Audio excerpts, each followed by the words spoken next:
At that time, I still hadn't realized the gravity of the situation. On our days off, my son, Bob, would go out, and I would stay home with Nancy, and she would always see him off with a big smile. Bye, Daddy. Make sure to catch lots of fish. But Bob wouldn't even look back as he left the house. Seeing my granddaughter look so sad broke my heart, and I thought I'd need to have a serious talk with him someday.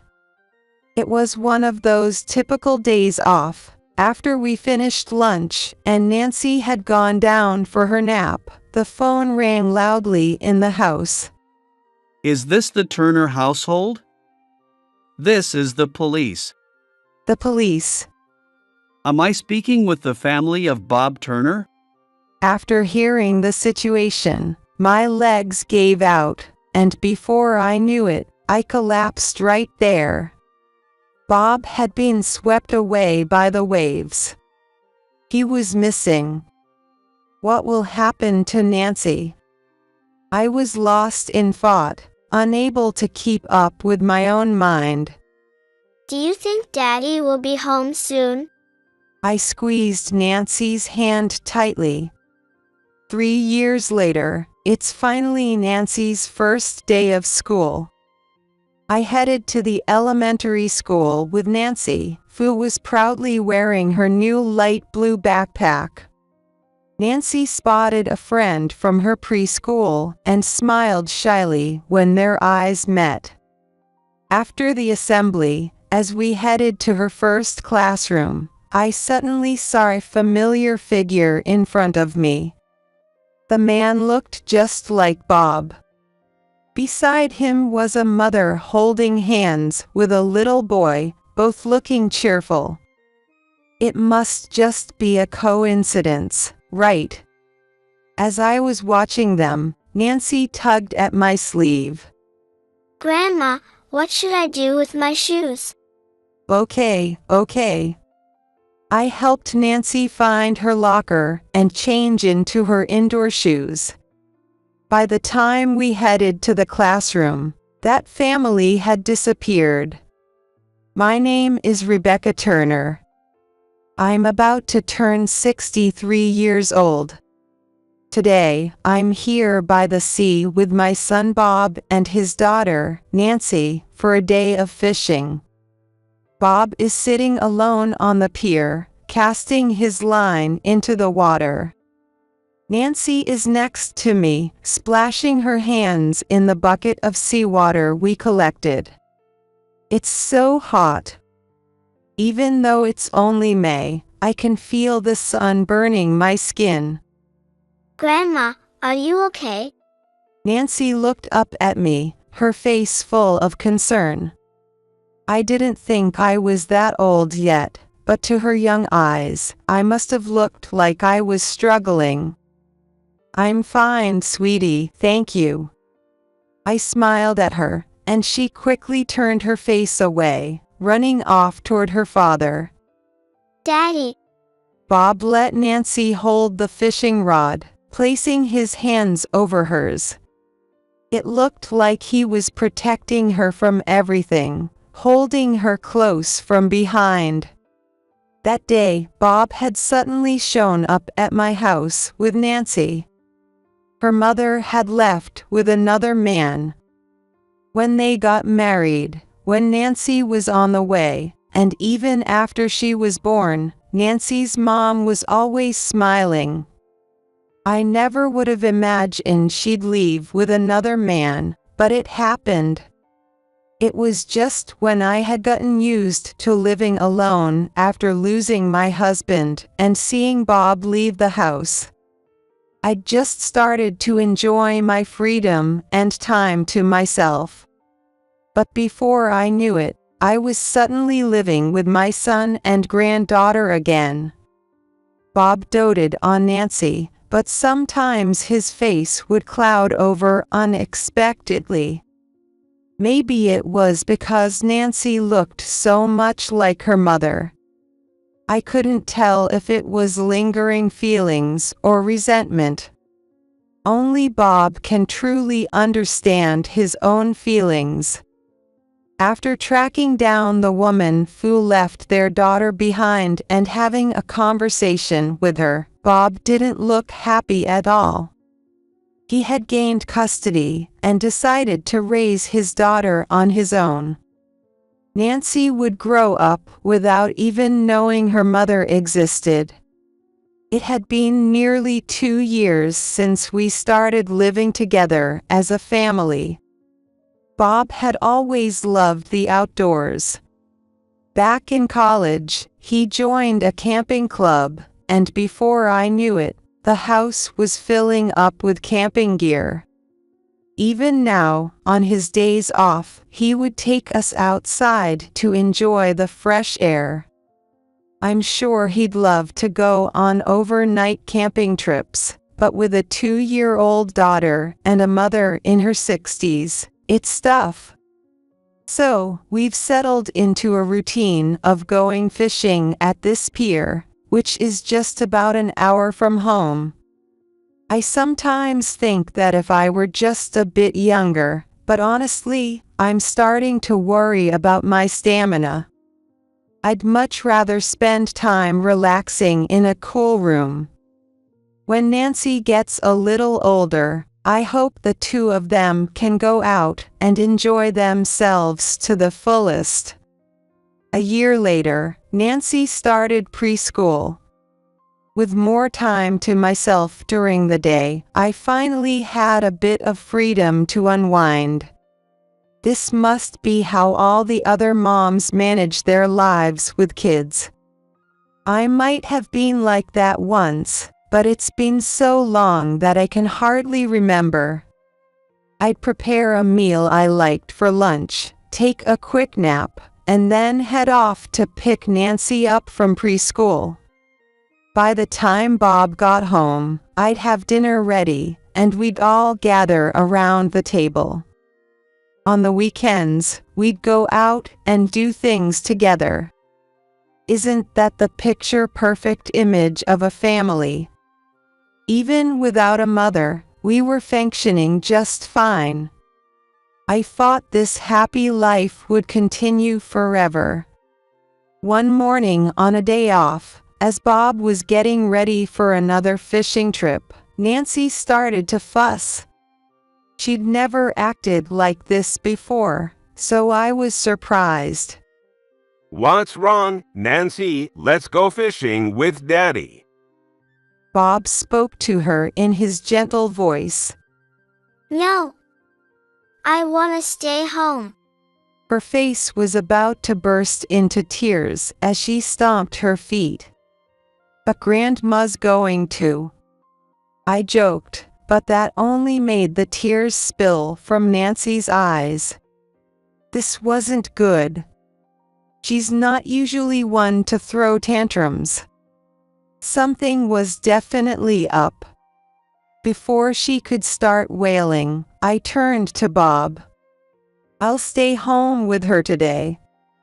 But before I could finish, Bob cut me off and grabbed Nancy's hand roughly.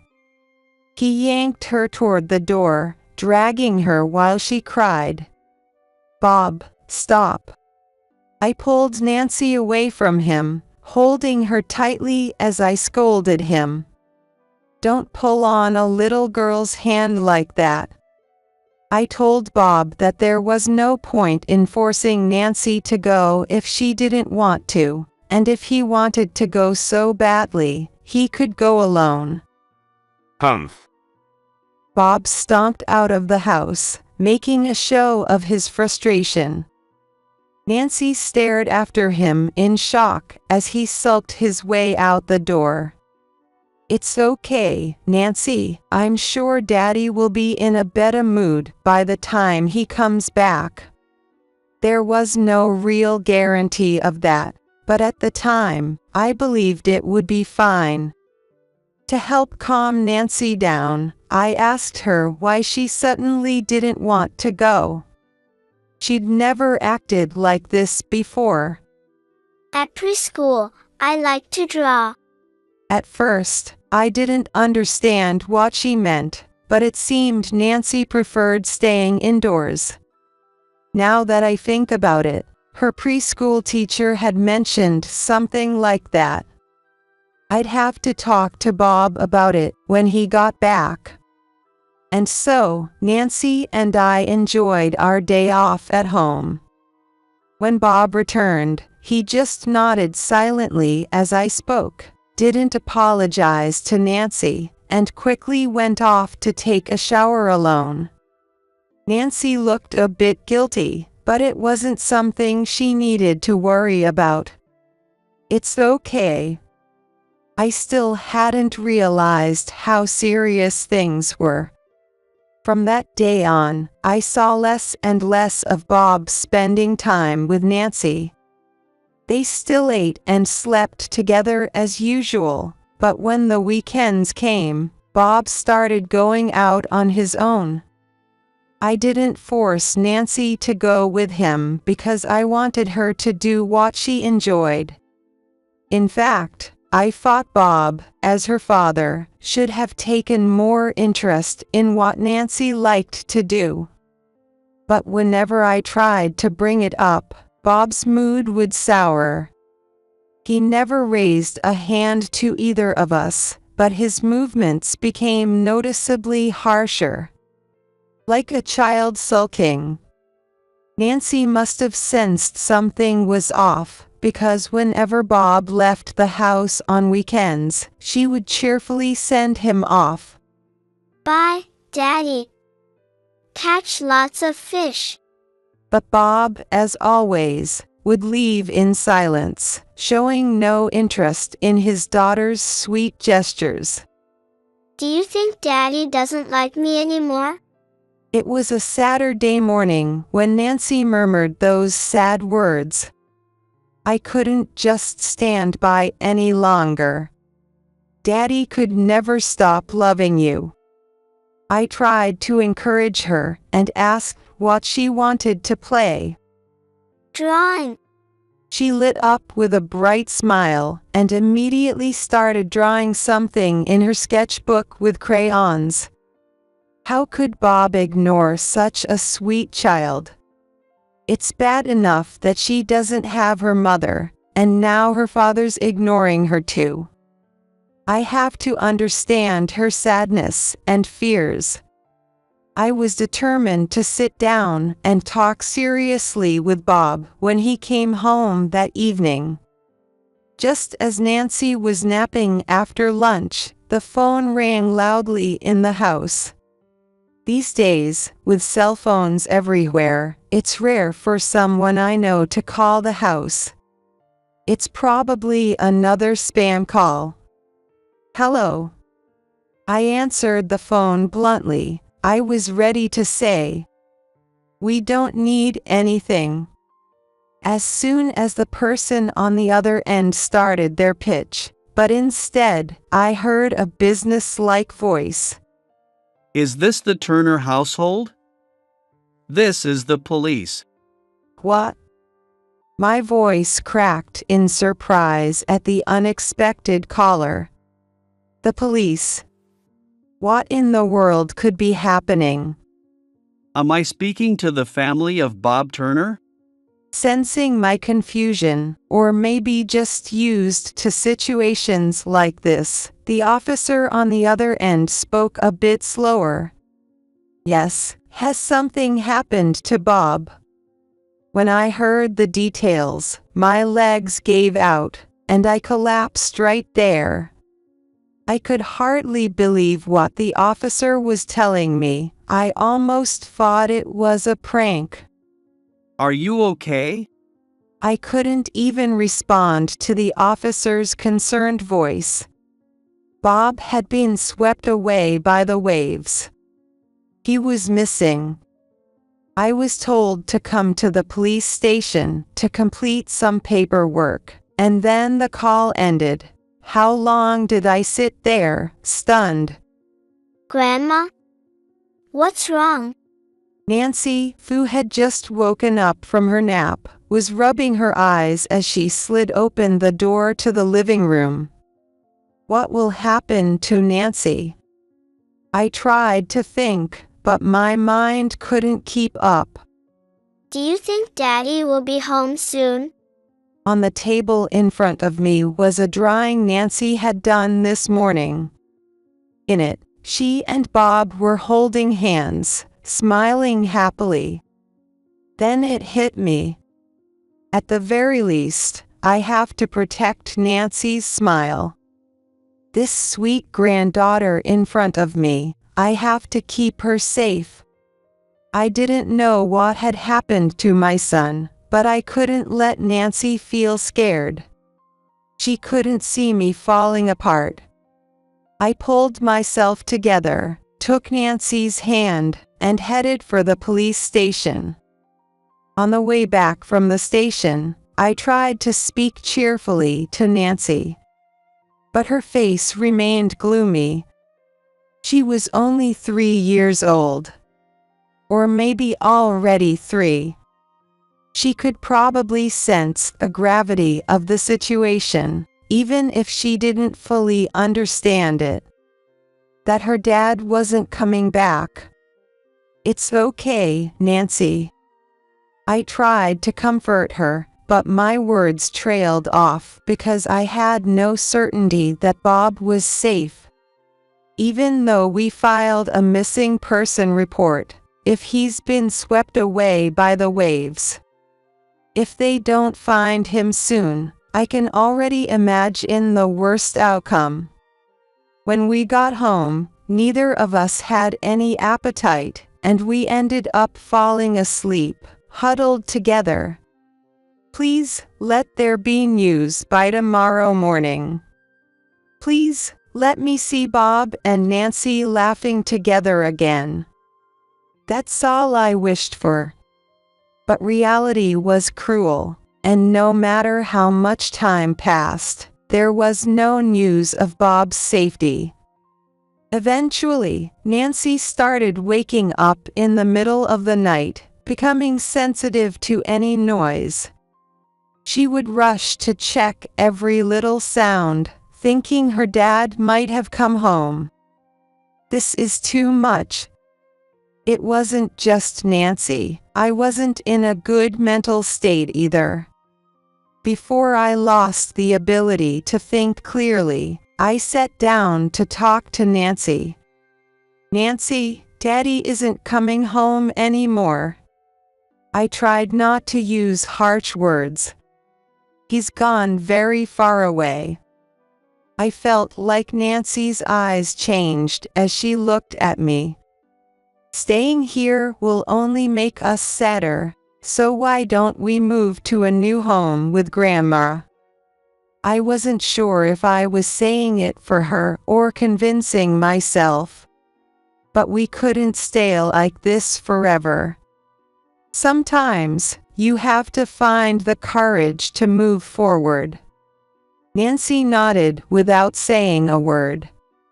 She was still too young to fully understand everything.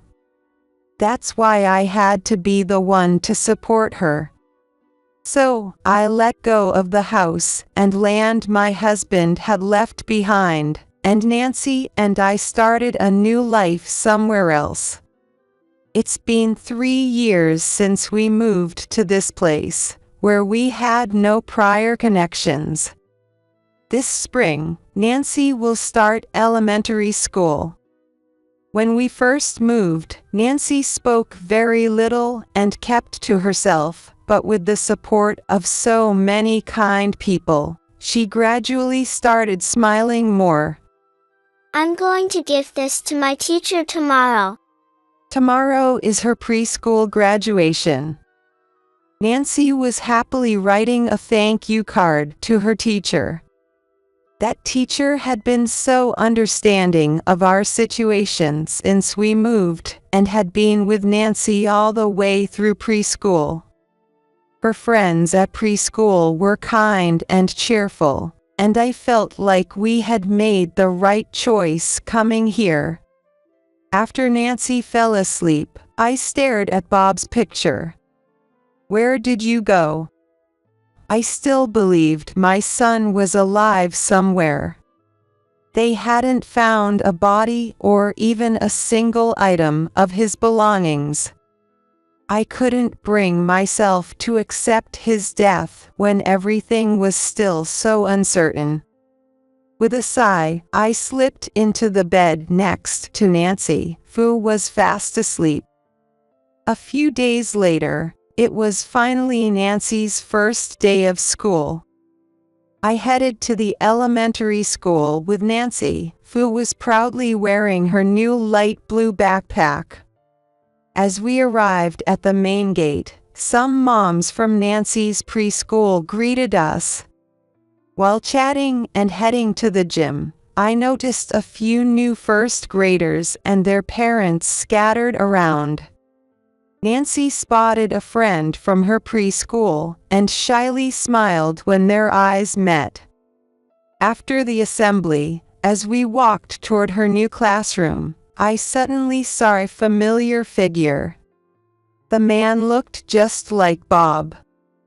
Next to him was a mother holding hands with an excited little boy.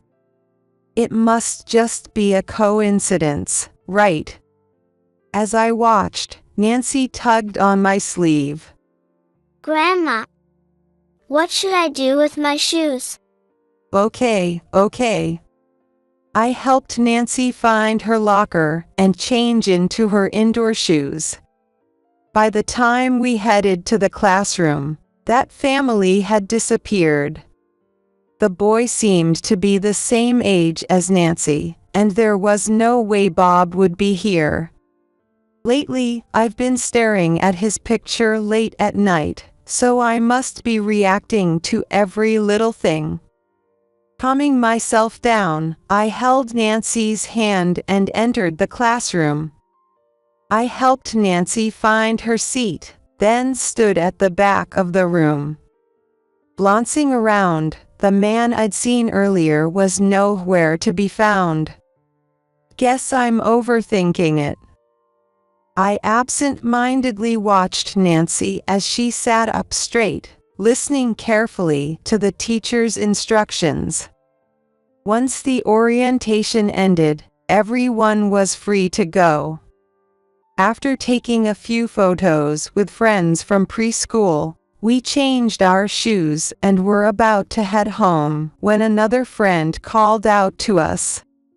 They suggested taking a commemorative photo with the first day of school banner at the school entrance in the background. The kids were already excited, gathering in front of the banner and striking cute poses. Rebecca, let's get a picture of you and Nancy too. One of the moms offered, so I stood with Nancy, and we got our photo taken. Come to think of it, this might be the first time Nancy and I have taken a picture together. Now, I'll take one for you. When I called to the same mom and was about to take a picture of her and her child, I saw a man running out of the school gates. It was the same man whose back I had seen in the classroom earlier. This time, I saw his face clearly, and I couldn't mistake it. It was Bob. As he ran off, the boy called after him, Daddy, be careful. Then, a gentle-looking woman walked up from behind them. I couldn't just leave Nancy to chase after him, and frustration welled up inside me. After saying a quick goodbye to the other moms, I pulled out my phone and scrolled through the photos I had just taken. Maybe he's in one of the photos. Grandma, Nancy's voice snapped me out of my farts. Before I knew it, the other moms had already left, and I was standing alone in front of the banner. Nancy tugged on my arm and pointed in a direction. There, I saw the boy who had called out to Bob and his mother. Are we in the way? The woman gave a polite, slightly apologetic look. That's when an idea hit me. I'm sorry, I got a bit distracted. Oh, it's no problem. Even though I was clearly in their way, she didn't seem bothered at all. And then I decided to act on my idea. Would you like me to take a picture for you? Oh, really? That'd be great. The woman smiled warmly. After taking a photo of the boy and his mother, I made another suggestion, trying not to sound too forced. How about we take a picture of just the kids? It felt a bit awkward after I said it. Why would I suggest taking a picture of kids who just met? I was hoping to ask her about the man who had run off earlier, or rather, Bob. I regretted my suggestion, but I tried to keep my composure. To my surprise, the woman responded enthusiastically. That's a great idea. Let's do it. Her name was Emily Grant, and her son was named Charlie. As we talked, I learned that she lived close to where Nancy and I were staying, so we decided to walk home together. We just moved here recently, and I was feeling a bit nervous. Emily said with a shy smile.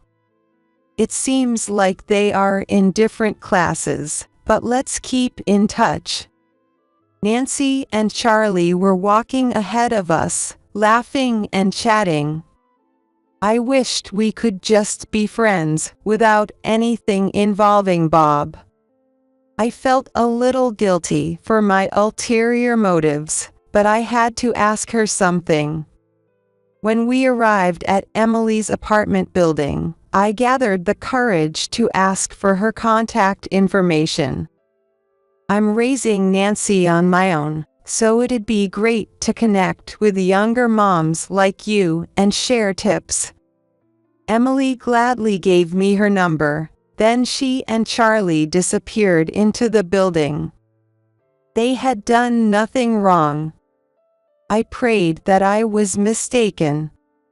That Charlie's dad was just someone who looked like Bob. I couldn't stop hoping that's all it was. A few days later, I decided to send Emily a message. Since the first graders didn't have lunch at school yet, they would be coming home before noon. I made plans to meet Emily on the way to pick them up together. Ironically, we seemed to get along quite well. We never ran out of things to talk about when we were together. Nancy and Charlie got along too, and before long, we started going to the park together more often. That's when I learned more about her husband. Emily's husband was away on a long business trip and wasn't living at home at the moment. He had only come back for Charlie's first day of the school and would be returning soon. He's going to be transferred to the local branch soon, so he'll finally be done with all these business trips. Emily said happily. I asked how she and her husband met, and what she told me shocked me. Actually, my current husband isn't Charlie's biological father. Charlie's real father had died in a tragic accident when he was just a baby. She had met her current husband at work. And over time, their relationship had grown closer. I haven't really told many people about this. Emily said, lowering her voice a little. But my husband, he doesn't have any memory of his past.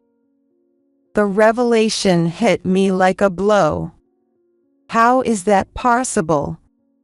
I found myself saying aloud. But Emily didn't seem to catch my reaction. I couldn't believe it at first either. One day, he had been found clinging to a pier, rescued by a local, and eventually reintegrated into society. I was sure now her husband was Bob. But I had no proof. If he really had lost his memory and was now living a happy life with Emily and Charlie, then maybe that was enough. Still, I needed to confirm that the man I saw is Bob and that he was alive. So I boldly made a suggestion to Emily. "Why don't you come over to my place sometime?" Her face lit up instantly. That sounds great. I had to think carefully about how to approach the subject without hurting her. Until the day arrived, I kept going over it in my mind. Hello. Finally, the day came, and Emily arrived at my house. I knew she cared about me. But I couldn't leave the issue with Bob unresolved. It might seem cruel, but I deliberately placed a photo of Bob and Nancy smiling together on the shelf in the living room. Emily and Charlie happily entered the room, unaware of what was about to unfold. And when they saw the photo, their movements froze. Huh? Is that Daddy? Children are so honest. Charlie's surprised voice made Nancy respond. That's Nancy's daddy. Emily stared at Nancy's face, studying her closely. Nancy just smiled brightly. Daddy used to take me to the ocean a lot when I was little. The mention of the ocean made Emily visibly flinch. What do you mean? She looked confused. And who could blame her? It's hard to believe that her husband might be the father of her child's classmate. Seeing her in shock, I spoke gently. "I'm sorry, I never wanted to hurt you. Will you hear me out?" I guided her to the sofa. "Nancy, Charlie, why don't you two go play in the other room? We have some grown-up stuff to talk about." Once I heard the kids' voices from the other room, I started telling Emily about Bob. How Bob was my son. How he had lived with me and Nancy after his divorce. And how he went missing after being swept away while fishing alone at the ocean. The memories were too painful. So we moved here. It's been 3 years now. 3 years ago. That's when he started working at my husband's company. Emily seemed to be connecting the dots, comparing what I told her about Bob to her own memories of her husband. I explained how I saw the man running past the photo session on the first day of the school, and how shocked I was. When I finished, Emily, who had been looking down, lifted her gaze and met my eyes. There was no point in hiding the truth any longer. If I lied, I would only hurt her more. So I told her the real reason I reached out to her. "I contacted you because I wanted to confirm if that man was my son, if he was Bob." Emily let out a deep sigh. "I'm sorry." I deeply apologized. There was no lie in my reason for approaching her. And it was true that I enjoyed spending time with her, but now, saying that felt like it would come off as shallow. So, I couldn't say anything else. The silence seemed to stretch on forever. Eventually, Emily spoke. I'll ask my husband about it. "What?" Emily continued to look at me as she spoke. I'll ask if he remembers you and Nancy. if he really doesn't remember anything? Honestly, I had expected her to call me a liar, so I stood there with my mouth open in surprise. Then, Emily chuckled softly. I know you're not the kind of person who would lie, Rebecca. She said it in her usual bright voice. And no matter how we met, we're friends now, right? What a generous, kind-hearted person. That's why I had grown to like her so much. I realized now that I had been relying on her more than I should have. It was finally clear to me. Thank you, but let me say just one thing. Then I made a suggestion to Emily. And she agreed. We both eagerly awaited the day to come. We chose a day when her husband would be back from his trip and the kids would be at school. The day arrived sooner than expected. After sending Nancy off to school, I waited at home for Emily and her husband. If it really was Bob, he would surely react when he saw me. I braced myself so I wouldn't miss that moment. Soon, the doorbell rang, and I opened the front door. Standing there were Emily and, unmistakably, the man who looked just like Bob. I invited them in and served coffee. So far, the man who seemed to be Bob showed no reaction. Even when he saw a picture of Nancy, he didn't seem the least bit disturbed. It was a photo of a man who looked exactly like him, yet there was no visible reaction. But he did seem a little restless. Maybe it was just because he was visiting someone's house for the first time, or maybe he was anxious to get out of this situation. I'm sorry for asking you over like this. I began, trying to gauge his response. I've already told him a little about the situation. It seemed they had discussed his memory loss before coming over. I'm really sorry, but I don't think I'm your son. He scratched his head apologetically. When I heard his voice, I knew for sure this man was Bob. I could never mistake my own son's voice. You might not remember, but you are definitely Bob, I said, hoping that meeting me might trigger some memory. It was my last hope. If you really are my mother, don't you think it's strange that I can't remember anything while sitting right here, face to face with you? For a moment, I thought I saw Emily flinch. I felt the same unease from his words. It was clear he wanted to leave as quickly as possible. You know, Rebecca has been waiting for her only son to come home for so long. Emily began to speak, but the man cut her off, raising his voice. My family is just Emily and Charlie. Maybe it was just a misunderstanding, but even if that were the case, was there really a need to get that angry? Bob had always had a temper when things didn't go his way. Since he was little. Like when Nancy refused to go out and play, and he sulked as he left.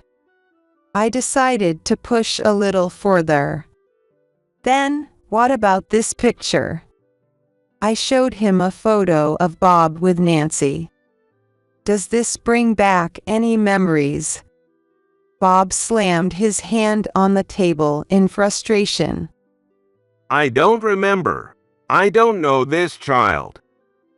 Without thinking, I immediately fired back. How can you say that about your own daughter? I knew I shouldn't corner someone who truly couldn't remember, but the words flew out of my mouth before I could stop them. I was shocked at my own reaction. Thinking of Nancy felt like a coy excuse for my outburst. After all, there was still a chance this man wasn't Bob. I should apologize. But before I could say anything, Bob muttered under his breath. That woman Fu looked just like her left her too, didn't she? Emily and I exchanged glances, then turned to Bob. He seemed startled, suddenly growing restless. So, the memory loss was a lie. Fidgeting when lying, that was another one of Bob's old habits. I just remembered. Right now. Emily let out a long, deep sigh. You're a terrible liar. Her voice was ice cold. Bob, tell us everything. As Emily and I pressed him, Bob finally confessed. I just couldn't stand how much Nancy started looking like her. It pained him to see Nancy's face grow more and more like his ex-wife's. The woman Fu had left him, taking up with another man after dumping their child on him. He admitted he was also frustrated with Nancy for not enjoying the outdoors like he did. He said it was true that he'd been swept away by the waves that day, but he had never actually lost his memory. When he was rescued, he decided to start a new life on his own. Emily and Charlie are my perfect family. A wife Fu goes along with whatever he wants, and a child Fu never complains when taken outside. That's where Bob said he found his place. As I listened to him, my head started spinning. How did my son, the one I raised, turn out to be so selfish? So, Nancy has nothing to do with me anymore. I clenched my fists. If he wanted to live his life alone, that was his choice. But I couldn't forgive him for disregarding Nancy. Just as I was about to grab him, Emily was already holding him by the collar. She glared at him. What are you doing? Bob's eyes filled with tears, shocked that the wife who had always been so obedient was now grabbing him by the shirt. You're the worst. Children shouldn't be tossed aside just because they don't fit their parents' ideals. To push Nancy away for something as shallow as her looks or her not behaving the way he wanted. There was nothing lower than that.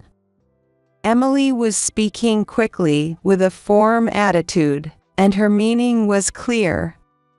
I never knew Emily had this side to her. Even I straightened up, feeling her intensity, as she yelled at Bob. Finally, she told him, Don't ever come near me, Charlie, Rebecca, or Nancy again. Bob, still desperate, clung to her. I don't care. If you keep this up, I'll call the police. That was the final blow. Defeated, Bob slunk away. In my heart, I applauded Emily. 3 months have passed since that day. Now, Emily, Nancy, Charlie, and I are at the beach together. For a while, Bob continued to bother Emily, but she made good on her word and called the police. Bob's harassment eventually cost him his job when his company found out. No one knows where he is now. But he once said he wanted to live freely on his own, and with the nerve it took to lie about having no memory for years, he'd probably be fine. For me, it was better that way. I didn't want Bob anywhere near Nancy. Honestly, when I think back on it, I feel so embarrassed. Emily had completely dropped the act and was now showing her true self. It seems she grew up in a large family, and she was conscious about asserting herself clearly. But she no longer felt the need to hide it around us. Whenever she talked about that time with Bob, her face would turn bright red. I always thought Emily was a cheerful and easygoing person, but it turns out she's incredibly strong. That strength is probably why we've clicked so well. Even though our friendship started in such an unusual way, we're still close. Our trip to the beach during summer break, which also doubled as a celebration of my birthday, is proof of that. Mom, come swim with us. Charlie called out to Emily from the shoreline, with Nancy waving beside him. I'll watch your things for you. Go on and have fun, I said to Emily, holding a can of beer. All right, time for a swim. She jumped up and ran over to the kids. I can't run around in the sun like that anymore. But just watching Emily, Charlie, and Nancy having fun is more than enough for me. From the outside, I wonder if we look like a family. If so, that would make me happy. Even though we're not related by blood, if we care for one another and share joyful moments, we're as good as family. As summer fades and the seasons change, I have a feeling we'll continue to be close. No matter what.